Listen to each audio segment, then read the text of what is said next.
বাইরে কিন্তু দারুণ বৃষ্টি পড়ছিল, সাথে গোকুল পিঠে। এখন গোকুল পিঠেটা খেলাম, আর সত্যি বলতে কি বলবো গাইস, আমার বাবার হাতের এই পিঠেটা আমার সব থেকে ফেভারেট। এরপরে মার ভাজা হয়ে গেছিলো কড়াইশুটির কচুরি, আমি নিয়ে গেলাম কচুরিটা বাইরে।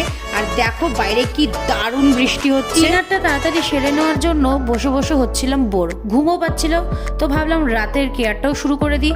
এখন আমি করলাম জল গরম, সাথে করছি দাঁত ব্রাশ। জল গরম ভালো করে করার পর আমি এখন জলটাকে খেয়ে নেব।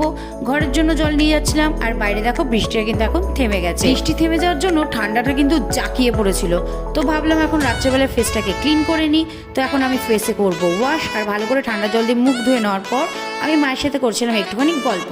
করতে করতে হয়ে গেছে এখন অনেকটা রাত, তো ভাবলাম এবার শোয়া যাক। তো আমি এখন ওষুধ খাবো, কারণ আমার হোমিওপ্যাথি ওষুধ চলছে, তোমরা জানো আমার শরীরটা ভালো নেই।